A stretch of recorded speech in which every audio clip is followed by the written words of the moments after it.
The DOC.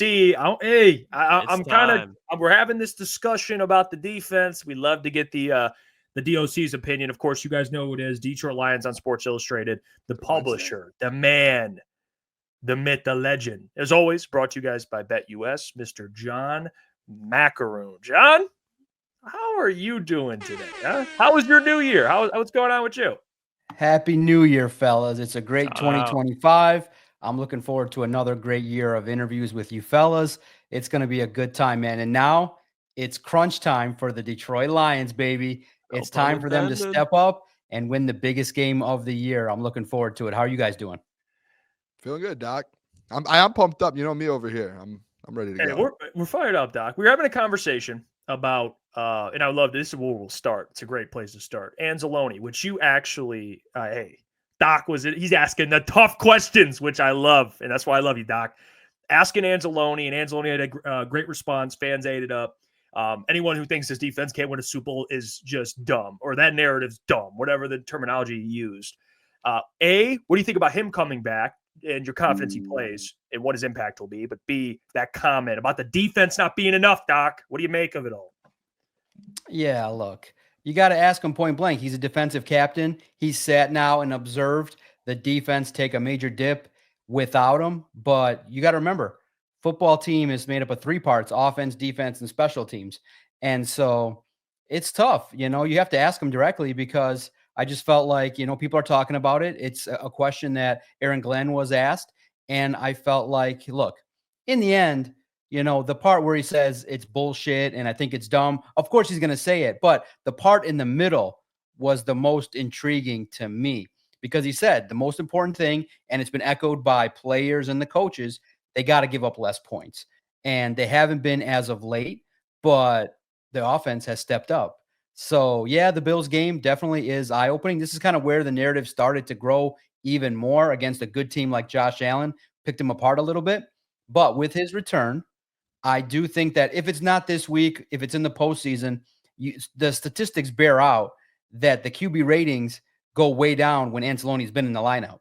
The QBR ratings have gone up, passer completion ratings have gone up, yards, points have all gone up. So it makes life more difficult for the offense when the defense is not playing as good.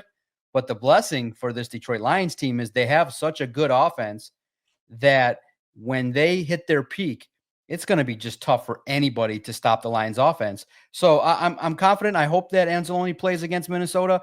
You can check out Detroit Lions on SI. We wrote about what he said today in totality about kind of what he's weighing, the risks, because, there is a risk that he could re-injure himself. And if he gets hurt against Minnesota or in the playoffs, if he comes back too soon, he's not going to play in the Super Bowl, something that he desperately wants to be a part of. So there's some things that kind of maybe lean toward maybe being a little bit more patient with Anzalone, because the team does play well on the road as well. But to me, this is a big football game against the Vikings. A lot of fans definitely want this football team to win at home. I am one personally that wants them to win, so I don't have to travel in January. It would be great to have a week kind of off where the football team can rest and everybody can just kind of not look at football for a moment. We can watch the playoffs and see who the Lions match up against. But whatever happens, in any 60-minute football game the Lions are part of, they have a chance to win based on the talent on the field as constructed right now. Is it going to be a lot more stressful in the postseason? Yeah, because a lot of the players that you're counting on defense are hurt. Big shout out to BetUS for sponsoring this video. And let me show you what I placed for the Detroit Lions and Minnesota Vikings game. It's great. The over, 56. I think the Lions are going to score a ton of points. Vikings are going to score a ton of points. This is going to hit, in my opinion. I think the Lions and Vikings, it's going to be a high-scoring game, just like it was in Minnesota. They already hit this over in Minnesota. I think they hit this over again in Detroit. So go over to BetUS, place the over. I think it's going to smack, in my opinion. So I'm going ahead and I'm locking it in for this Sunday. And you could do the same. So head over to BetUS, place your bet today. Remember, use the code YouTube150. You get 150% on your first deposit, 125% on your second and third deposit, up to $2,000. And remember, always gamble responsibly. Now let's get back to the video. Yeah, hey, Doc, I just want to ask you just defensively, obviously you already kind of went over it there a little bit, but my question is like the confidence level defensively, and especially we saw what Brock Purdy did with that secondary, and Terrion being a rookie, kind of having to step into that big time role as the corner one essentially, and then Amik moving. What is your confidence level with the secondary? I mean, even outside, really just the corners, because obviously you're going to go through this playoffs run, you're going to go up against elite wide receivers, and at some point it's going to have to, whether you give up all the yards, but in the red zone, you're going to have to get stops to get that done. Do you have the confidence level a guy like Terrion can take a step forward? I had a conversation with Jeff post game that I felt like some of these guys moving positions and Terrion getting that new spot, that it's going to take a couple games for them to kind of adjust and get better at and keep learning. Do you think they will? And do you think it needs to come sooner rather than later because of kind of the situation with the playoffs, like right around the corner? And then the Sunday night game, that's essentially a playoff game. Yeah, well, first, everyone's talking about the 49ers game, all the 49ers backup offensive linemen and Brock Purdy and the 49ers offense that didn't score a whole heck of a lot the last couple games. Then they lit it up against the Lions. Well, you say this, it happened mostly in the first half. And then once the Lions made adjustments, the second half, the defense clamped down a little bit more and were a little bit more playing Detroit Lions football. And the key is for this defense, whether it be Terrion Arnold or anybody in the secondary, what allowed the Lions to win against the 49ers? Yes, the great offense, but you win the turnover margin. And that's what Dan Campbell, Aaron Glenn, the players always preach is, hey, impact plays. What are those impact plays? Hey, when it's third down, you get off the field. When you need a turnover, hey, Kirby gets 2 of them. And that's what it's going to take. You don't need a whole handful. You just need a couple. And if you do give the football back to this Detroit Lions offense, I think good things are going to happen. Look, we're going to find out about Terrion Arnold because I do expect Sam Darnold to test him. I do expect any playoff team, the first thing that they're going to look at is to say, okay, let's test number 0. Let's see, what he's got, as well as whoever's playing opposite him. I think that clearly what the Lions have shown on film the last month is the passing defense is not as proficient as it once was. Now, can they step up? I believe they can. To the degree we all want, probably not. I think that you're looking at, playoff games that are going to be north of 25 points each. And it's going to be a situation in which your offense has to, and I think you should lean on the offense. And guys, remember, I know this is Detroit and I love defense. You all love defense. The question that was posed to Alex Anzalone and Aaron Glenn is this defense good enough to help this team win? I think it is. Now, is it good enough to help them dominate and get 21-point wins like we'd all would love? Probably not. But at the same token, let's not disrespect the players that are on the roster on the back end as well. Anzalone will help. Look, he's not Ray Lewis, but I think that he'll come back in and definitely stabilize the linebacking unit. Jack Campbell can play his more natural position, doesn't have to worry about being in coverage against great tight ends and trying to figure out whether play action is going to happen or not and having to overcommit, all that stuff. He can be a little bit more natural and not having to kind of deal with all the complexities of that position. Alex Anzalone coming back will help. Hopefully David Montgomery coming back will help that offense. But you got Brian Branch, who needs to continue to kind of grow and get back to his, solid play man-to-man. You got all-world safety Kirby Joseph.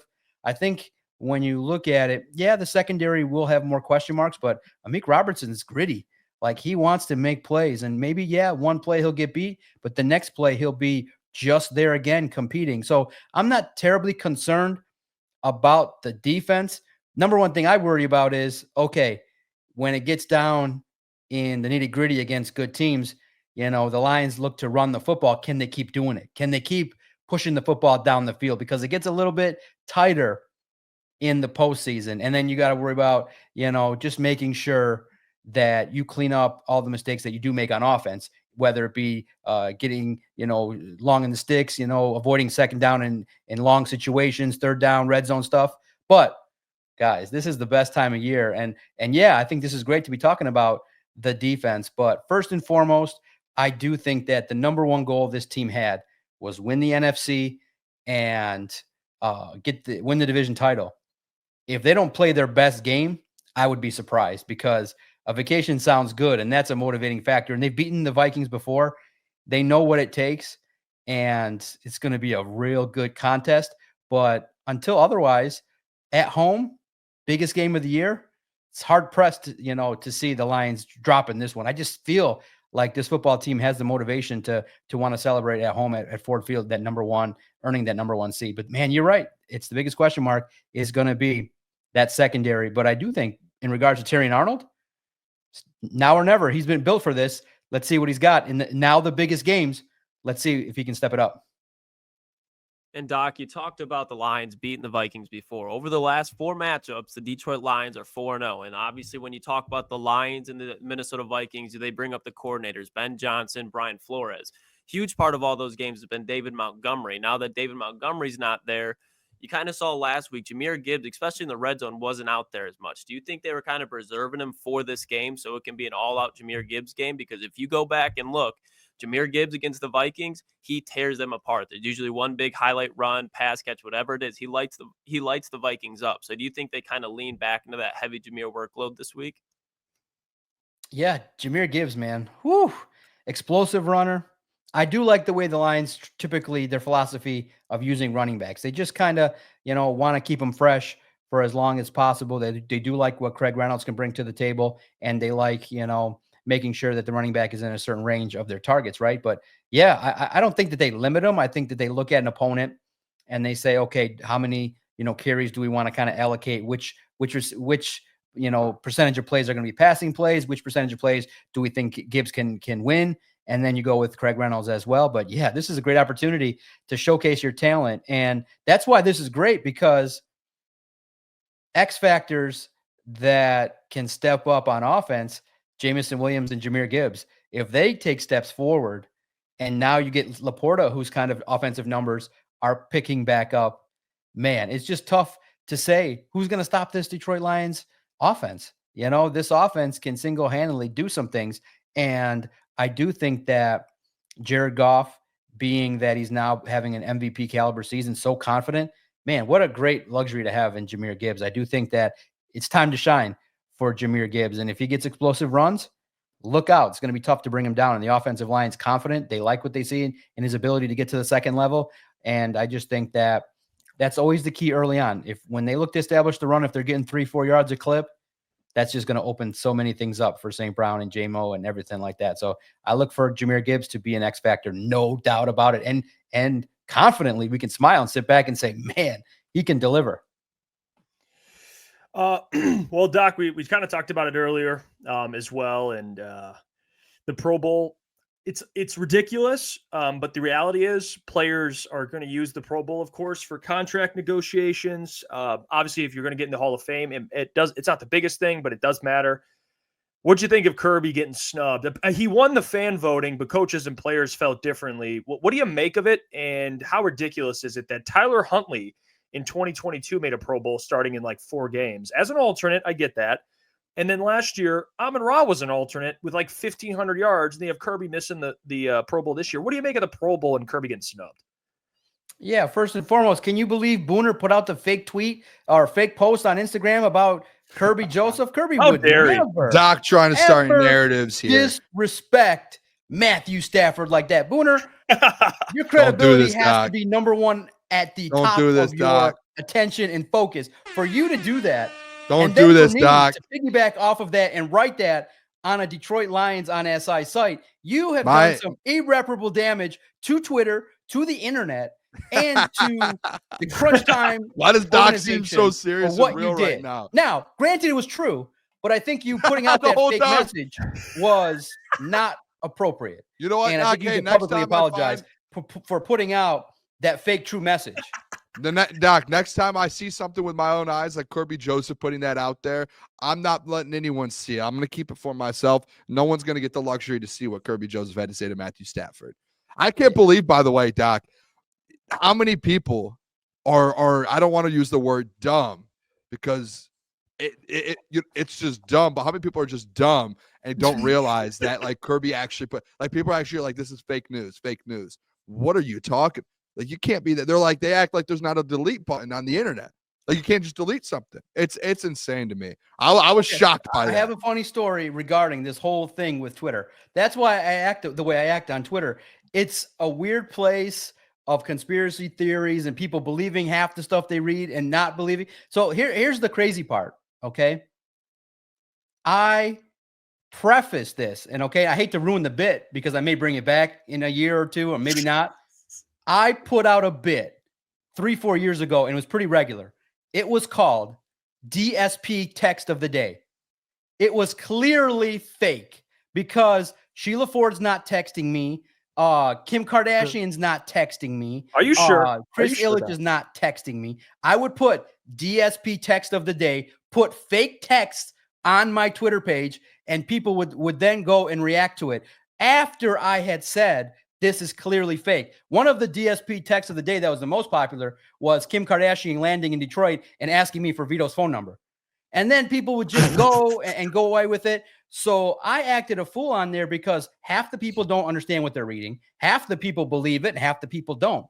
So in my just humble opinion, I don't worry about my credibility. I don't worry what anybody thinks about it. I have fun in the playland that is Twitter, and it's fun to do. But yeah, in all seriousness, it was real. And the reason you can, confirm it is it's on the website. If it was fake, I am in the position where if I put up a story that is truly fake, somebody will tell me to take it down. It lives there. Nobody's messaged me. Nobody's emailed me. And I saw it with my own eyes. I saw it. And of course, when I saw Booner wrote it, I now you have to take a picture of it because people don't believe it. And there has been damage done with trust and all that. But the one thing I'll say for you, Booner, that's why I'm glad you took it the right way. Look, Booner is credible. No matter who calls him not credible, Booner is a credible person who understands how to put out information. Now, I can sit here and say you're not credible or whatever, but I will say this. Information, you follow who you trust and question things that you need to question. But when me, Booner, other sites post the picture of it, we're not trying to mess around and all put out fake information. You kind of go with repetition and who you believe. And it was real. And we can put that aside. I joked with Booner, but no, I don't want to put that out there. He is very credible. Now, the Pro Bowl, I don't really give a shit about the Pro Bowl. You know what I mean? I don't watch it. There you go. I think they can't figure out that, probably put that shit to bed. The guys don't want to be there. They did flag football one time. They have these dumb competition games. They try to do corny sets in Vegas. I could give a flying F about the Pro Bowl. I watch postseason football. It's great. I got no time for that. It's great for me because, the fans like to debate, the snubs and all that. But the players don't care. They, like you guys have said earlier today, they care more about all pros and stuff like that. Yeah, it does stink and stings a little bit to see that, hey, coaches and players may not vote you, but good players use it as motivation. And look, Kirby Joseph's going to make a shit ton of money in his life. Whatever money he loses off of this stupid vote, he'll make up for in the long run. But it is interesting that he did post the F staffer. So that means in the short term, probably lost a little cash not getting to the Pro Bowl, but he'll make it up, no doubt about it. It's look, I just think that for the Pro Bowl, you just recognize people, put them on a list and call it a day. I'm not watching it. Not a lot of people are watching it. It's one of the worst all-star games that's out there. So it's just another money grab for the league to get attention. And they mess with the timing, when it is, after the year, where it is. Look, I don't watch it. And I'm sorry if you're upset that Kirby Joseph didn't make it. It's interesting to discuss, but in the grand scheme of what I care about Kirby Joseph intercepting Sam Darnold this week much more than I do the Pro Bowl snub. It's a great, interesting story to read about. People like it, but to me, it's irrelevant. But Doc, do you? And I was talking with Caleb today when we made a video. Do you believe it's because he mentioned this, and I was thinking more about it. I don't know if it's true or not. You have better insight on this. Do you think the narrative of him being a dirty player actually affects that, or no? What is that a real thing? No, I look. Even though it's fake, but yeah. Well, Dan Campbell gave a little insight in that he said, based on how he views it, he only looks at film of when he puts down the vote of the crossover film of players that he's watched. So there's a variety of reasons why certain coaches and players, and I'm sure one of them is a dislike of the Lions and Kirby Joseph, but I would say that there's a variety of reasons and not one single one involving why they probably don't watch. Coaches definitely are narrow focused on the teams that they play and stuff like that. So I would put out there that some of the coaches haven't even, seen a lot of what Kirby Joseph has done other than saying, okay, he's got 9 interceptions, but I just think that, for whatever reason, it's, a third vote fans did the job. They were right. You got defensive player of the year candidate, but the players and the coaches, I'm sure there's a factor in there that there's a dislike of Kirby Joseph and his swagger and stuff like that. But in the end, the fans understood what's up. 9 interceptions. He's a great safety. He does what he does. He's a ball hawk. And listen, best way to describe him, he's the Chris Chelios of the Lions. Everybody remember how much if you remember how much they hated Chris Chelios when he played for the Blackhawks. You just hated his guts. Like you'd want to punch him in the face. Once he stepped on the ice for the Red Wings, you absolutely loved him. And that's just the way it's going to be, is that all the opponents, and that's what you love in a defender. All the opponents hate his guts, but you absolutely love him here. Go ahead, Boone. Hey, I was just locked into this Kirby thing. I'm sorry. I was on the internet still just scrolling through comments about the Kirby Joseph thing. Doc, I'm locked in over here. Hey, Doc, I do want to throw this out there, though. I want to ask you about AG. And I know we've been talking defense a lot. I just think, honestly, Doc, I know offensively what they're going to do. At least I'm confident enough. I just think defensively, that's the storyline. What do you think AG goes about? One thing that we saw on Sunday or Monday night was getting pressure in different ways with Iffy blitzing, Brian Branch, all these guys blitzing. Do you have any confidence whatsoever in kind of this defensive line as well, that they're going to be able to turn this thing up a little bit? Like Zadarius Smith kind of has been quiet a little bit the last 2 or 3 weeks. Has been nowhere to be found. Levi O, Josh Pascal, like we need guys to step up. It seemed like that second half, AG switched to what he did last year and said, "I'm sending everyone else. Like if you guys aren't going to help us, I'm gonna get other guys to help us." Do you think that's going to be kind of a way they can find success in the playoffs, or is that going to kind of just end at some point where it's like, hey, that's going to be time's up? You need some pass rush from your defensive line. Yeah, you need some. It's definitely, you hope that Darius Smith ups his game. Clearly he's not going to take over a game, but, he had some pressures in the first half against the 49ers. You want to see more of that. Levi, Josh Pascal got to keep doing their thing. But you're absolutely right. I think that they got to find ways to generate pressure.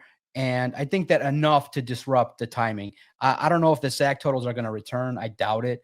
But I think that if they can pressure the quarterback enough to force him out of his rhythm and to decrease the time he has, then that'll be enough. And I do think that an X factor will be a Fatu Melifonwu. I think that him staying healthy will be key. He can blitz. He can do a lot of things. Jack Campbell doing some things as well, can be moved around, the linebacking spot. So it'll be interesting to see. Mohammed as well has been doing some things along with Ben Neiman. So you're absolutely right. Everybody's just got to step it up a notch in the postseason. That's why that week off would be beneficial. I think you'd see a rejuvenated Zadarius Smith. I think you'd see a rejuvenated Josh Pascal, because look, everybody at this point in time is not 100%. No, they're good enough to play, good enough to be out there, but man, a rested Detroit Lions team at home, look out. But what would be crazy is, if this all shakes out, and by Sunday we'll know what the playoffs look like and the different scenarios and all that.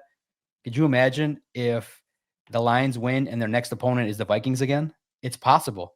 You could see them again in 2 weeks, and that would be crazy. But it will be fun to see a rejuvenated Detroit Lions football team taking on anybody at Ford Field. Doc, I have a very, very simple question for you. If the Detroit Lions win on Sunday night, will Dan Campbell be Coach of the Year for 2025?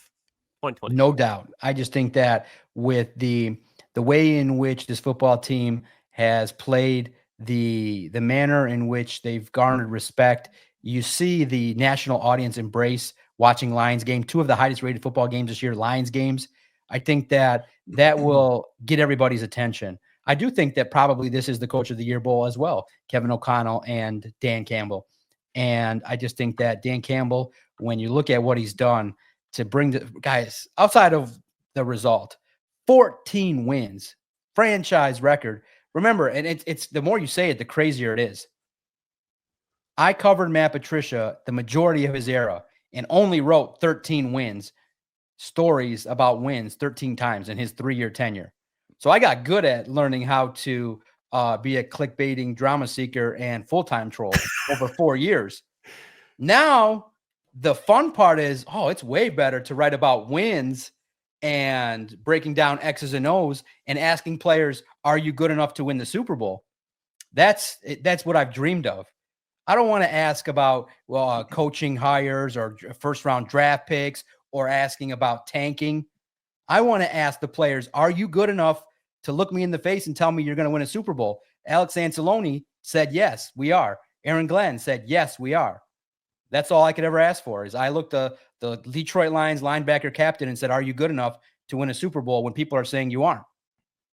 That's all I could ever ask for. So this is what competitive football team looks like. It's a winning team, 14-2, best season, best 4 months of my life. I don't want it to end. Eventually it's coming to an end, but I've enjoyed the ride thoroughly, start to finish.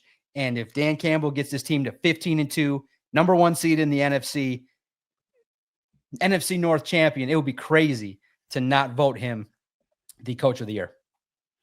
Well, speaking kind of more of this Minnesota Vikings game, Doc, how do you, in your mind, I know it's Thursday, we're a couple days away from it. It's a huge game. I personally, I think it's going to be one of those games where you just bet the over and live with it. It's probably going to hit. What kind of game are you expecting on Sunday night between two explosive offenses? Coach of the year, obviously you talked about it, but what's kind of been your impression of the Vikings this year? Is there some legitimacy to them, or do you think there may be a little bit of fraudulent team? Where are you at with the Vikings? How do I see this game shaking out? Yeah, that's good.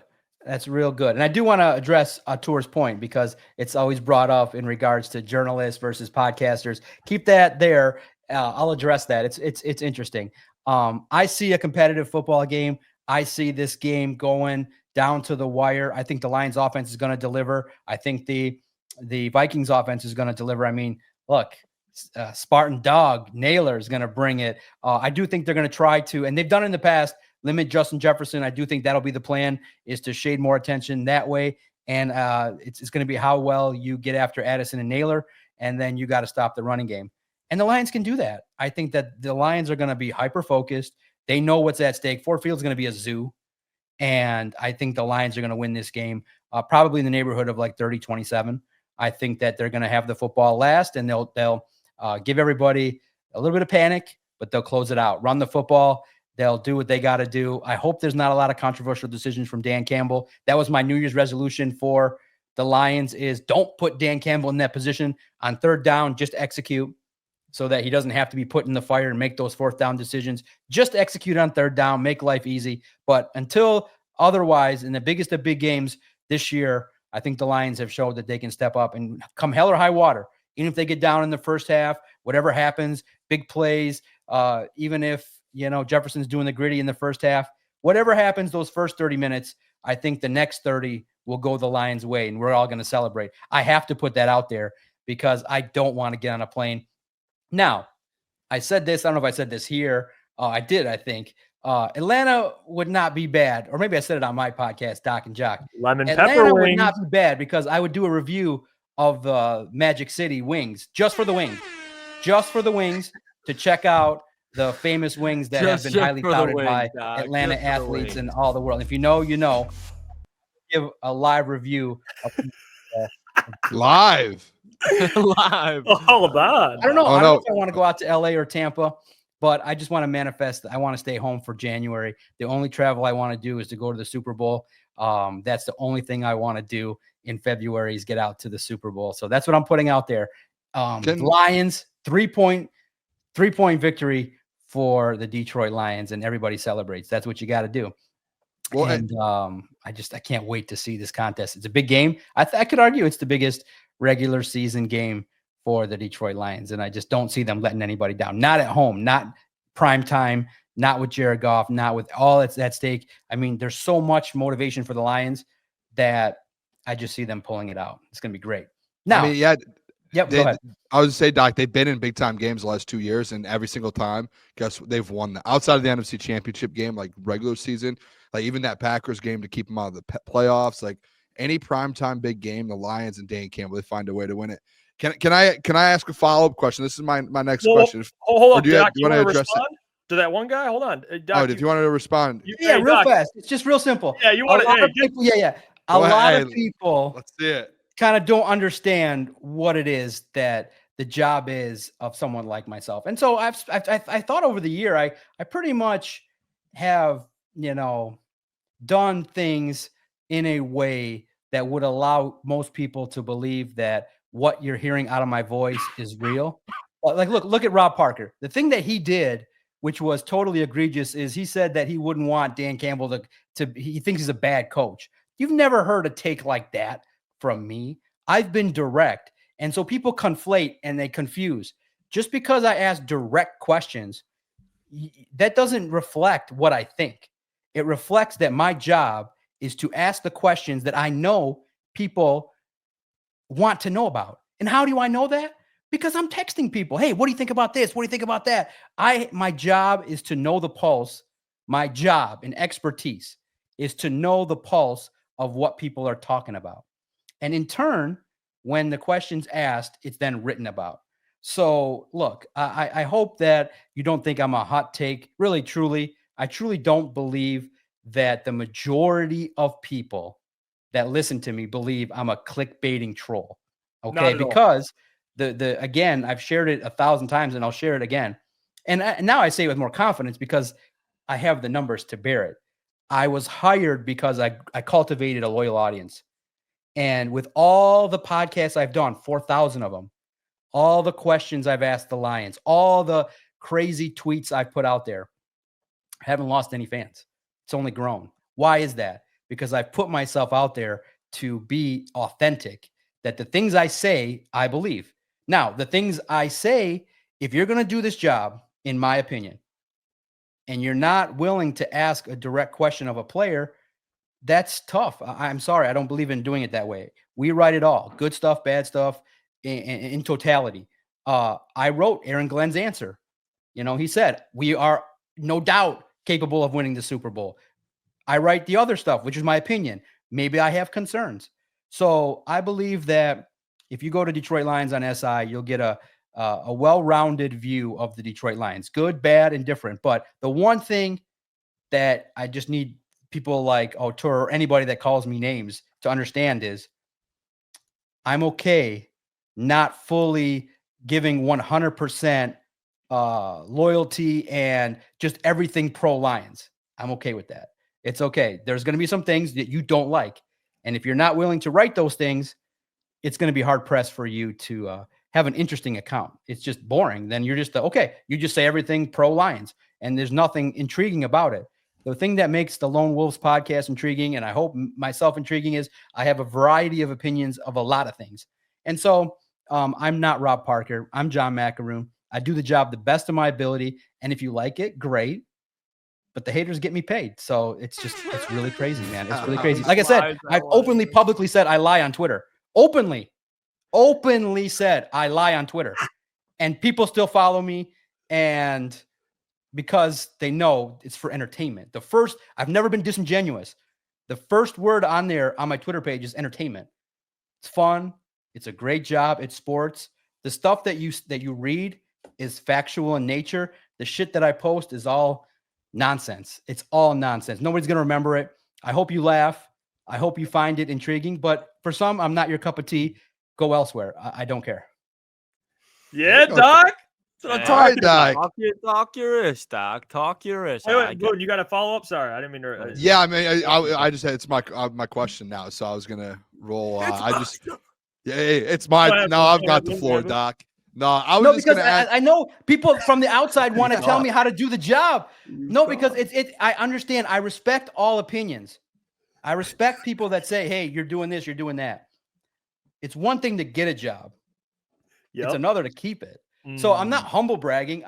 Listen, remember too, I've only been doing this 6 years. I spent 39 years being the quiet guy, sit back. It's true. Nice guys finish last.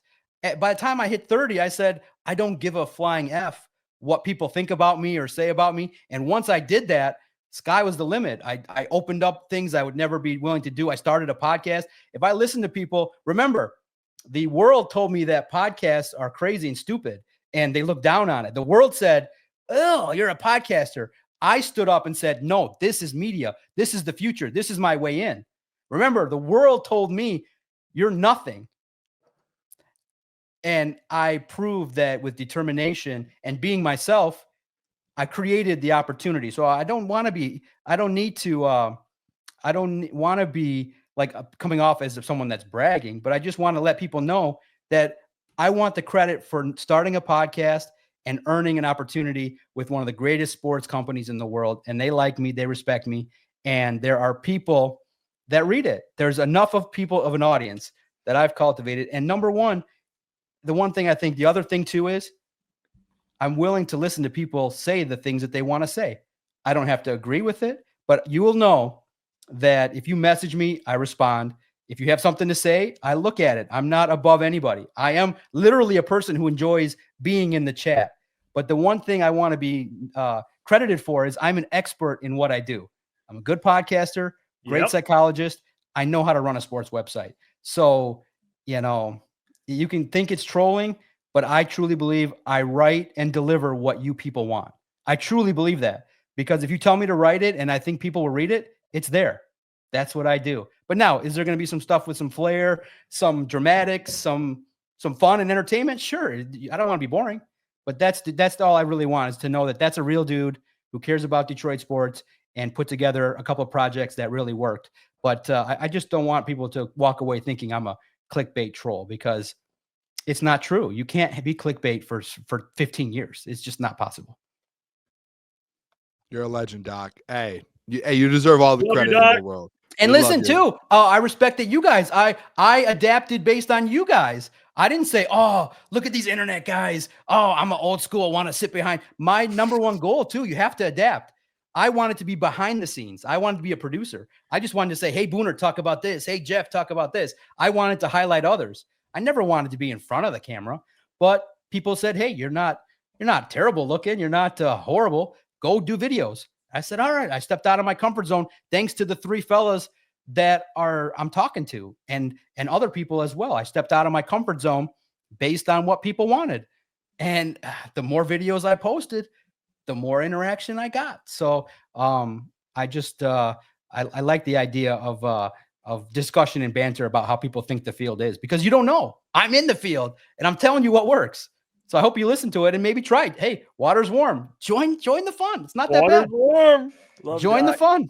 Join the craziness.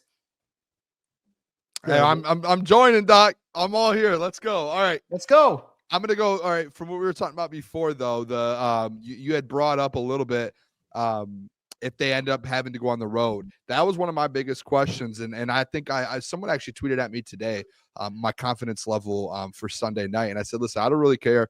Like, obviously, I want to win the NFC North and get the 1 seed, but whatever the kind of the outcome of the game is, to me, I'm pretty confident they can go on the road and win 3 games and then win the Super Bowl still. What's your confidence level? Let's say 1 through 10. On if they have to say go to LA, if they have to make those trips. Obviously they're 8-0 on the road, which is, best in franchise history. But the way they've won on the road is just they still keep dominating. Do you think they can do that in the playoffs? If they have to, knock on wood, if they end up not pulling it off on Sunday night? Yeah, I like I said, the matchups are the fun part, right? What happens if they lose, right? Do you want to go out to LA and face Matthew Stafford? That would be great for me in my situation to have especially with the fake true post that Kirby Joseph put out there. That'd be great. But I mean, I'm intrigued by Tampa Bay as well. I do think that Baker Mayfield has an interesting story as well. But listen, the Lions, like I said, tough out no matter what. They're going to bring it 60 minutes. They're hungry. They're a football team that I think that until they show otherwise, it's a football team that, ultimately deserves the hype and praise of being in the Super Bowl. And let's break it down mano a mano who they face and give themselves a chance. I think they have as good a chance as any. I don't really personally want to go to LA, but I would love to knock off Stafford once at home, once to open the season, and once in his crib. Oh, I'd love that.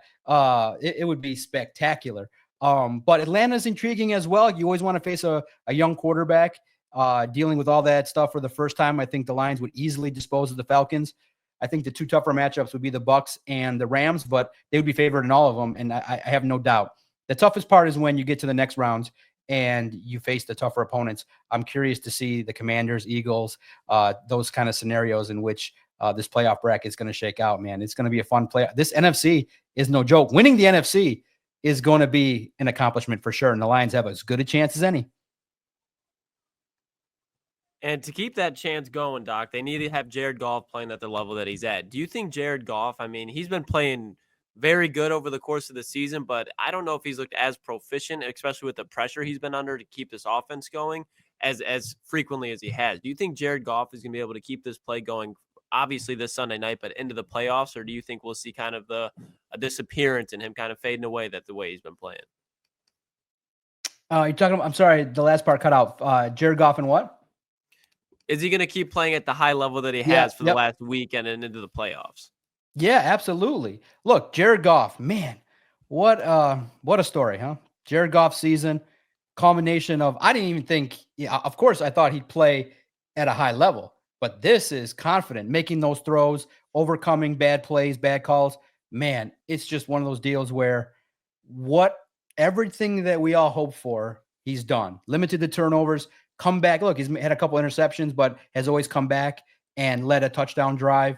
You just see the confidence and you're like, man, I don't think Jack Campbell is going to throw out the compliment of, I think that Jared Goff's the best pocket passer in the league if you didn't see it. The proof's in the pudding. The numbers are there. He's throwing accurately. That ball that he threw to J-Mo, my God, I think against the Bears, 55 air yards.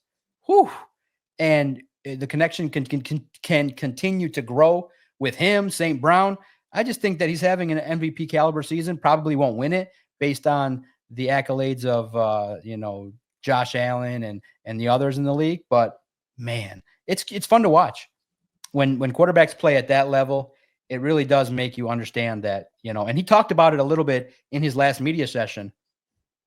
What is happening in college and early parts of the league is not really effective for quarterbacks. Just throwing them out there to the wolves like a Caleb Williams and having them be dissected like that. There's something to say about quarterbacks like Aaron Rodgers, who sat a little bit, learned, and kind of get acclimated the way the Lions are doing with Hendon Hooker. There's something to say for that maybe you don't just wash away a quarterback that struggles with his first team, that maybe the idea is there that, hey, to get the most out of a quarterback is maybe in college, change the way you develop and kind of put a little bit more in a quarterback's hands. Let them call plays, let them run a huddle. And then when they get to the league, maybe let them sit a little bit and get some experience and learn. And then if they do struggle, to be a little bit more patient, to understand that it takes an offensive line, a good OC, good play calling, and some patience. Because look what Jared Goff has. You see the formula for success: decent offensive line, solid offensive weapons, and a quarterback that understands and has ownership of the offense. That's the biggest thing. Jared Goff has ownership of this offense. He can make calls, check calls, and he has a full understanding and trust of Ben Johnson. And it's a great thing to see. And first and foremost, it started with confidence from Brad Holmes, because maybe a lot of people after that 3-win year might have said, Jared Goff's not the guy, and just started a young quarterback. Nope. Brad Holmes and Dan Campbell have always said about Jared, we want this guy to run our offense. And right now he's repaying, Jared Goff is repaying the loyalty with a lot of great play. I would be surprised if his play dips now when I do think he's hungry. I think he, secretly does like to read and hear about all the shit that was talked about him, and the chip on his shoulder is real. And I do think that he wants to, wash away not only the stench of what people thought about Sean McVay, but the stench of that Super Bowl loss. People blamed him for that loss in totality for only scoring 3 points. I think he wants to prove people wrong. Doc, I did want to ask you because I made a video I would say, what was this transaction? Maybe a month ago when they brought in Jamal Adams. And my big thing with Jamal was, is he what he was? Absolutely not. But I did believe Aaron Glenn would get something out of him, know how to utilize him. And honestly, I think I know he's even worse than I thought he was. I was wrong, completely wrong. What do you what do you make of the Jamal Adams experience and them waiving him officially? Like that, it's over. What do you make of that and kind of his play? Because it seems like it's been nothing but negative. No, I think the Lions were honest with him. I feel like they gave him an opportunity, but at the same token, he was brought in as a fill-in along with Quan Alexander. He had a battle, and the play wasn't there. I mean, his speed is, drastically altered. And I think that, look, what the Lions do is they're honest with their players. And I don't think they sold him false hope. I don't think they said, hey, you're going to come out here and take over Alex's job and Jalen Reeves-Maybin's job. I think that they gave him an opportunity to see what he had. And it kind of showcased a little bit why, he's kind of bounced around a little bit and was out of football for a minute. And I just think they needed someone that was a recommendation of Calvin Shepard from the LSU days. And they felt like, okay, if we get anything out of him special teams wise, someone that can practice, be a vet, maybe a little bit of knowledge to Ben Neiman and Trevor Nowaski, a little bit of something in the room. Okay, no problem.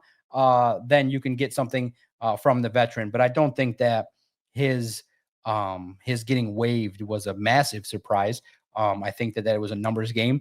And I do think that he probably was aware as well that, outside of spectacular play and really shining in the opportunity that he had, I think that he probably knew his run potentially was going to be short-term. He had a chance to compete. I think the Lions gave him that chance. And then when Reeves-Maybin and Alex Anzalone are on their way back, you realize that you're getting, and look, the Lions, what's fair about them is they give opportunities and they want you to compete. If there's no false pretense. And I think that Neiman and Mohammed have a little bit more of a leg up along with Quan Alexander. And I think that in the end, you realize that Jamal Adams probably is time to hang it up.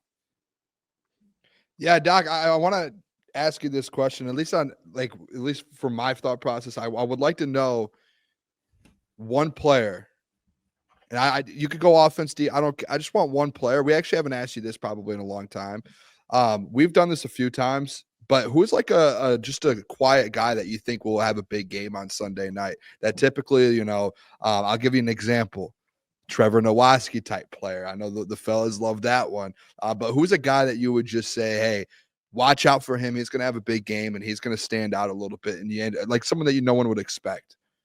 Yeah, look, the Lions have a lot of guys that people write about and are learning about. Look, a lot of the skill players are going to be on offense. Look, I do think Tim Patrick has a chance to have a big game. People always talk about him, so he's not unsung. Probably the more surprising side would be defense. I think that Mohammed, number 69, I believe, is a player that knows the system, is sneaky around the football, and the more opportunities that he gets, he's around the football. So look for him to kind of get opportunities as well. Look, I like this football team. I like, what Ben Neiman's been doing with his opportunity. I do think that the linebackers have a chance to play a little bit better. They got torched a little bit in the play action. They were pursuing heavily in that first half, and I do think they can rebound. It'll be intriguing to see if Alex Anzalone plays because it frees up things a little bit more. Trevor Nowaski's solid. I just think he's a good role player, does a lot of good things. It's going to be intriguing to see. Sometimes unsung heroes do step up, and you hope maybe it's the offensive line. You hope Levi and Josh pick it back up. But like I said, it's tough because I feel like a lot of the guys are talked about in an NFL locker room, some more than others. But I do think that the Detroit Lions, as a team collectively, man, it's a good group. And I think that, to me, I just think that it would be great for this game for a guy like Amik Robertson, who I think is just always around the football, always punching the ball out. He's not a guy that's more quiet because he's definitely a talker and stands up in front of the media. But I do think that he can have a lot of big impact in this defense. He gets underrated because of his size and people overlook him. And yeah, there's going to be some times he gives up plays, but he's always there. He's competitive. Yeah. And he loves the fact that the Lions brought him. They love the fact that he can compete. He felt like the Lions could develop him the best. And he's got that alpha mentality, even though his size and stature don't dictate that. But he's got the personality to believe that he can do it. And that's the start. You're going to have a lot of people that always tell you you're not good at this or you can't do that. It's the people I gravitate toward, those people like an Amik Robertson, where everybody, I can almost stand and look him in the eye. That's, he's not a big, tall individual, but he's a hustler and he wants to prove people wrong. He wants to compete at the highest level. And I respect that. So, I hope a guy like that gets more attention because, man, he's done a lot of good things with his opportunity. Even when he got thrown outside playing opposite of Terrion, he's done pretty well. He played well last week, Doc. Not too bad, not too shabby. And Doc, it's something that doesn't have implications on this game specifically, but looking forward, it definitely will impact the Detroit Lions, is the conversation between Sam Darnold and J.J. McCarthy. And I know I kind of spoke on it with you a couple weeks ago, but now we just saw the Minnesota Vikings. They're now 14-2. The Detroit Lions are 14-2. If you're sitting in Minnesota right now, what do you think is the right move going forward between Sam Darnold and J.J. McCarthy, or how would you handle Sam Darnold this offseason? Well, first and foremost, I'm biased. I hate J.J. McCarthy. I hope he gets traded to the Jets. No, I'm kidding. I let out my Spartan bias real fast. Crazy, man. Hope I wasn't trolling. Real comment. fast, just to those that say, the reason why just those couple minutes on each show I talk about myself is I'm not lying. Anytime, I don't know who's in the chat in full. I always feel like every interview is a chance to earn one new fan. And that's what I'm willing to do, is to try and earn even one fan that listens to me. That's it. That's all I'm trying to do.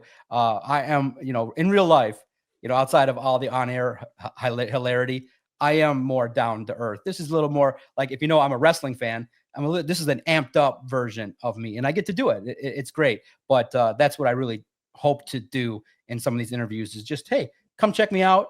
I think, out of 10 people that visit, 7 will stick, in my humble opinion. JJ McCarthy, it's a nice dilemma, right? But look at that scene that happened, and it's a beautiful psychological scene. You have Sam Darnold beating the Packers, right? You got his coach in the corner, and you got the running in with the water being doused on him. His teammates hold him up, and the number one thing as a quarterback is to earn the respect of the boys, and you got to pay them. I just think that it would be a shame if you cultivate and you resurrect the career of Sam Darnold. You have a nice relationship with the coach. You see I think it would be damaging. And you don't have, I know people say, well, you just got to trade JJ. I think that JJ can sit another year, 2 years, and learn from, who better than to learn from a player that's winning on the field? The number one goal of football is to win. And what better way to learn than to sit back if you're JJ and you're only 22, 23 years old? I think that you don't have to start until you're 25, 26, get handed over the reins. I think that, would I pay? Now, the question mark's always going to be, and everybody's different, but to me, and I've asked myself this, I'm never going to get that opportunity. But if it was ever presented to me to say, hey, John, you can make $60 million and we got to wipe away your offensive line, I'd be like, you're offering me 60? Okay. No. What I would do is I'd say, no, I don't need all that. I couldn't spend that. As many Magic City places I would go to, I couldn't spend that. I'd say, hey, most important to me is making sure the team wins too. So I would take, probably the number would be good for me, is $26.5 million over 10 years. So give me 10 years, $260 million guaranteed. 26.5 is perfect. I can spread it across, and then I can have an offensive lineman be taken care of. I can get a stud and keep Justin Jefferson happy. I don't need to break the bank. I don't need to be the guy that takes all the money. Remember too, that's the other thing about me that's cool, is in the journey that I've had, I've worked with a lot of people, and I've been loyal to every single one of them. And they'll tell you that. Loyal to everybody I've ever worked with. I've never dismissed anybody, ever. And I never will, because I'm a nice guy. But you would be crazy if you're the Vikings coming off of a 14-win year.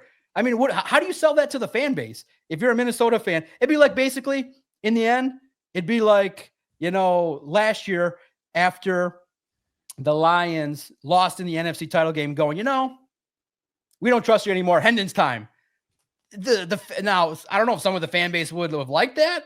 I don't know. But I think that you owe it to your fan base to put out a winner. And Sam Darnold's probably going to command, I would say, $50 million a year. But if you're Sam, you got to go to the organization and say, hey, I don't need that. I need a little bit less, and keep Addison, Naylor, keep these guys around so that I can keep winning. Hey, Doc, before I want to get to at least just this comment here, and he asked it earlier, and I know you talked about Terran Arnold, but Jimmy says, Doc, is Terran Arnold a bust so far? It's been 16 weeks. Has he made a single play all season? Yeah, you can respond to Jimmy, answer Jimmy's concern. No, it's listen, guys. There's no way I can sit here after one season and call Terran Arnold a bust. That's just not going to happen. I see a competitor. I see somebody that's learning on the job. And remember, too, playing press man corner. This is not easy. Remember, the advantage is to the offense. The leverage is to the offense, to the receivers. So, look, I think that if Brad Holmes scouted and Aaron Glenn scouted, remember, they didn't draft too many defensive backs. They waited. If they scouted and they said, hey, this is the guy that's got the mental makeup, you owe it. It just takes time. It's just like the quarterback discussion. Now it's different. Jeff Okudah, there were signs like he was slow. He was clearly didn't show the necessary things to be able to play man coverage. He just didn't. You didn't see it. Terrion has that. He's made plays. He made a play in the end zone recently. Early on he was, learning his way and trying to break bad habits. It's been, I would rate his season C+. Now, I love that you guys have bigger expectations for our first rounder, as you should. It's not a bust. It's a product of, hey, here's everything. Like the Lions didn't coddle him. Here's all the man coverage you got to learn, all the zone coverage you got to learn. Here's all our cover 3, cover 2, cover 0, all the things you got to learn. Guys, it's not easy. It's not like they just go, hey, here's one little thing at a time. They throw the whole thing at you and good luck to you. And it's going to, listen, the time to discuss that will be next year. If next year you don't see plays more consistently, then you can start to even entertain that discussion. But right now, let the kid develop. Don't get to the point yet where you're calling for him to be a bust. That's not fair, especially in a situation now where he's called upon at this point in time to be basically the number one. That's fair. And too early. We've seen corners struggle the rookie year as well and kind of rebound from that. So it is what it is. But we appreciate you, Doc. Hey, and by the way, we love you. And you said some kind words about us, Doc. And you're a legend, Doc. We appreciate your presence. I make sure to say that every week because we really do appreciate your time. I know you say thank you guys. No, thank you, Doc, for coming on. You've been consistent. By the way, for people that don't really acknowledge this, Doc does not miss a fucking week. No. The only week Doc missed was a honeymoon, which was justified. Anniversary. Don't get Doc on the anniversary. Excuse me. Which was justified. But other than that, Doc's always here. He's always shows up. He brings the energy. Doc, we love you. And continue to do some great work. Check out the Doc. Link will be in the description. Detroit Lions on Sports Illustrated. And Doc, honestly, good luck this weekend, my man. It's going to be a great opportunity for Detroit Lions on Sports Illustrated. Huge game. And we appreciate you joining the program as always. Of course. I appreciate you guys. Remember, like me, don't like me. You'll always have an avenue to interact with the guy bringing you the coverage. I ask anybody else. Who's more interactive? You message someone, tell me they interact with you. Tell me they acknowledge what you say in the chat. I respect you guys. I am one of you. That's the only thing I really want. I am one of you. You'll see me in the chat. I comment. I am that person. And like I said, you guys have given me the platform to speak and be myself and go off on tangents and say whatever. But number one thing is we're all part of the Lions community, and I'm just a small part of it. But I just want the truth to be told. That's all. The fake news truth. Maybe I'm a good guy. Maybe I'm a bad guy. Maybe I am a troll and I don't even know it. But come along for the ride. Why not? Listen, Jeff puts out fake true news. I may put out fake true news. And the fun part is I think you'll laugh when you come visit at Detroit Podcast. That's really in the end all I'm trying to do. Have a good time with it. Enjoy it. Let's have a kick-ass 2025. Go Lions. Lions #1 seed. Let's kick ass and let's have a good 2025, fellas. Let's go. There you go. John Maakaron, the Doc. The Doc. Program, crushing it as always. Look at him, man. He's gone. It's just, and as always, brought to you guys by BetUS. So check them out as well. There you go. The Doc every Wednesday. Hey, what's going on there? It's Jeff Iafrate. Appreciate you for finishing the video. You can check out one of the videos here suggested or show support by commenting, liking, and subscribing. And buy your merchandise, officialctsports.com.